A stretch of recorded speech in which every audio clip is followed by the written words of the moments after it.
Hey guys, Colorado Camperman Brian here. Well, in today's video, I'm going to be doing a review of this brand new 54 quart dual zone fridge freezer combo here. So this is a 12 volt fridge that's meant for cars and camping and things of that nature. And the brand here is F40C4TMP. These guys sent me this thing in exchange for doing this review. And as always, I only do reviews on stuff on products I would actually use and recommend. And after using this for the last couple of weeks, I'd say I definitely recommend this thing. So what I'm going to do is show you guys some of the specs of this refrigerator here and show you guys how it operates. I'll show you some tests that I did on this thing and then give you my overall impression on this awesome 12 volt fridge. So with this fridge, when it gets shipped to you, you get a couple different things with it. You get a DC plug that's approximately 12 feet long. So really nice cord, long cord, which is great. Your AC cord is a little shorter, but still it's about 7 feet long. And then you get your user manual. Really the only assembly that's required on this when you get it is you have to install this handle on it, which is really nice. It's an extending handle here, which comes out so you can tilt it up. It's got real nice grippy wheels, and they're larger wheels as well too. So this does go in there. You have a dual zone like I talked about. The larger refrigerator one does come with this little cutting board up here, which I think is pretty cool actually, and it just locks right back into place up here. And then you got your smaller little fridge here. I'll show you guys a picture of the dimensions of the entire unit as well as each individual section here. The nice thing about these handles is you can actually switch them. So this is set up currently so that it lifts up like this, but I could flip it around so I could lift it up from this side. And it's got these really nice handles that are spring loaded, so there's no accidentally having things pop up or whatever. You have to physically pull this handle. It's very easy to open, and then when you drop it, it shuts and locks automatically, which is really nice.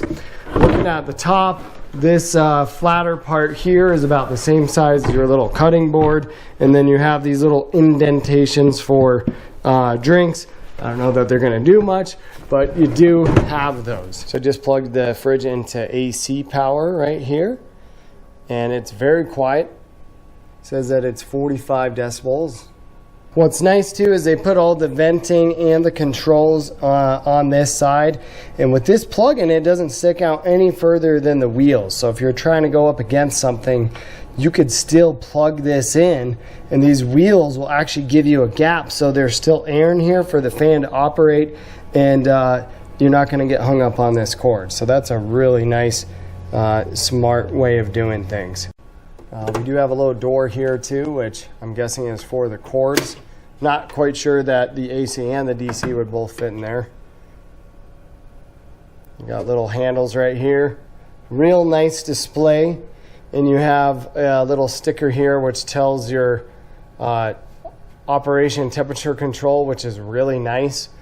You do have a port here for charging, a little USB port. So let's say you have this thing hooked up to your power station, it's 12 feet away, and maybe you have your chair right next to your cooler here. You can plug your phone in and put it right on top. Right now it's running on eco mode. Eco mode consumes 48 watts of energy, and the quick cooling consumes 60 watts. And I would say those numbers are pretty accurate. But what's really nice about this thing, and I'll show you guys, once this thing gets to temperature, the compressor will stop and it will use 0 power, which is extremely nice. As you open up your different sides here, there's these LED lights that turn on, which is just fantastic. And that's on both sides. And you can see they turn off as you close it, which is really nice. Your handle here extends out quite a bit. So when you have this on the ground, you're rolling it. You're not hunched over or bent over trying to pull it. My handle may be defected though. These little these little buttons here on the bottom, I think are supposed to lock it into place. Mine does not lock into place. But overall, seems like it's made of good quality materials. It doesn't feel cheap, and it's really got a good heavy-duty feel to it. So we are going to do an experiment and comparison test between a budget cooler and the F40 using our power station. So we're going to use the 12-volt socket on this, and we're going to see what percentage this drops to after our budget cooler and our F40 have been hooked up for 2 hours. We're also going to be doing a temperature check on the internal temperature of each cooler before and then after the 2 hours to show you guys what the internal temperature has dropped to. 73.7 is the internal temperature. As we'll see, it's 954. All right, so we just hooked this thing up. It's been going for a minute. We are consuming 48 watts of energy. You can see we're at 100%. We can run this for 7.8 hours according to this. So we'll come back in 2 hours, see what our temp is, and see how far down we drained our power station. So you can see it's been 2 hours. We've used 23% of our power station. Now let's go ahead and get a temp reading on the inside of this cooler. 41 degrees, 41.5 degrees on the inside of this cooler. All right, so we're gonna stop this outputting, and then we're gonna go ahead and get this switched out, and we're gonna get the F40 all set up. All right, so we're gonna get this set up here. Turn our DC on, get her plugged in. I love the little lights that are on this thing, I do have to say. Now we're gonna make sure that it goes to the max. Right now it says we're at 74 degrees on both sides. So I'm going as low as I can here. We're at -4 on the left. We're gonna go -4, -4. So it says the internal temperature is 74 degrees. Let's see if that is accurate. It's saying 73 degrees. Slight difference. We'll get that closed here.